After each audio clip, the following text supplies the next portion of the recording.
এখনো করি নাই, কারণ আমরা তো সবাইকে অন করি, শুধুমাত্র 13 জনকে নয়।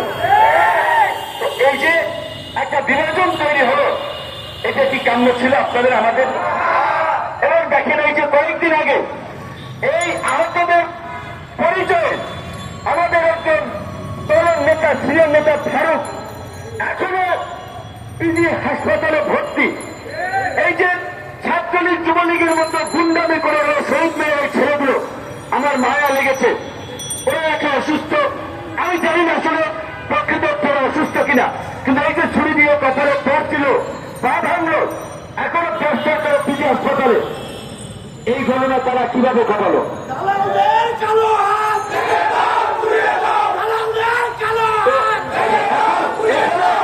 আমার কাছে মনে হচ্ছিল যে আহতদেরকে মুখোমুখি দাঁড় করিয়ে দিচ্ছে, কারণ স্বাভাবিকভাবে আমরা 24 ঘন্টার আলটিমেটাম দিয়েছিলাম শহীদ মিনার হামলাকারী সন্ত্রাসীদের গ্রেপ্তার করতে হবে।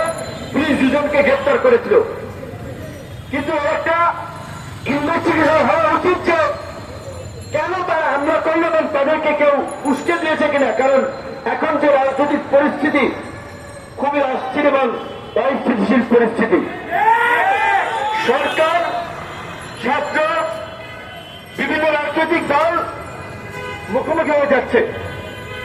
যেটা আমরা বারবার বলছিলাম, এই বিভাজন বিভক্তি কোনোভাবেই কাম্য নয়।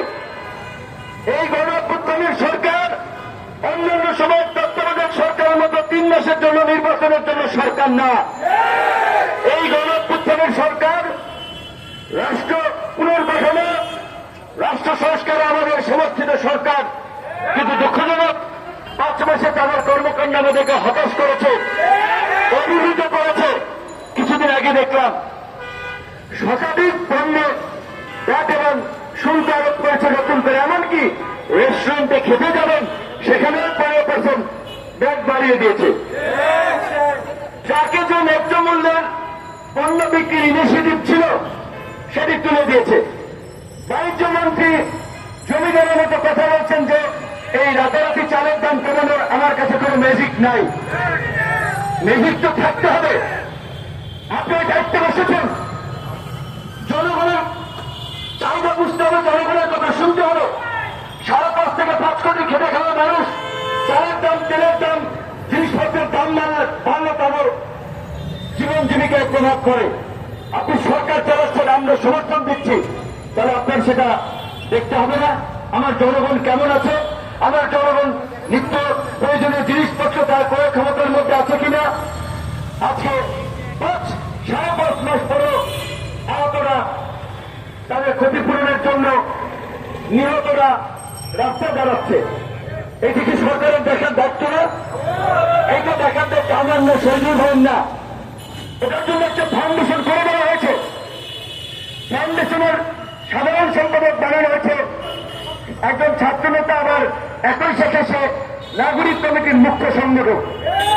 নাগরিক কমিটি আন্দোলনের নেতাদের একটা বড় প্ল্যাটফর্ম। এখানে অনেক কাজ আছে। এখন জুলাই ফাউন্ডেশনের দায়িত্ব পালন না করতে পারলে যে ফ্রি আছে, যে সময় দিতে পারে, যে তরফ দিয়ে কাজ করতে পারবে, তাকে দায়িত্বটা দেন।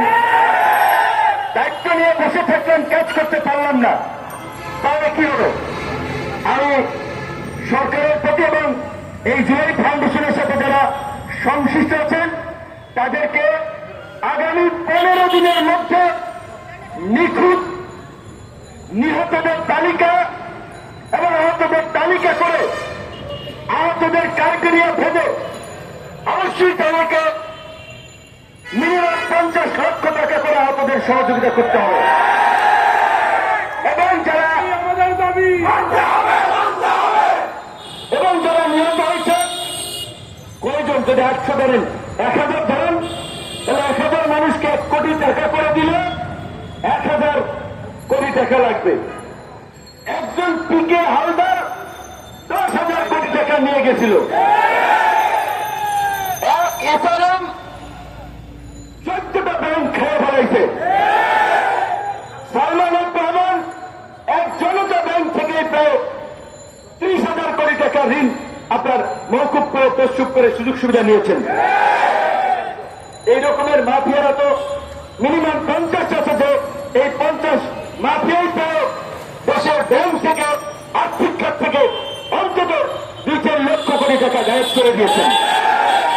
তাহলে যাদের রক্তের বিনিময়ে, ত্যাগের বিনিময়ে, প্রাণের বিনিময়ে আমরা নতুন বাংলাদেশ পেয়েছি, আমরা রাজনীতি করছি, এমপি হওয়ার স্বপ্ন দেখছি, সরকার গঠন করার স্বপ্ন দেখছি, একজন বিশ্ববিদ্যালয়ের ভাইস চ্যান্সেলর হচ্ছেন, সচিবালয়ের সচিব হচ্ছেন, পুলিশের আইজিপি হচ্ছেন, ডিআইজি হচ্ছেন, এদের কথা কেউ ভাববেন না?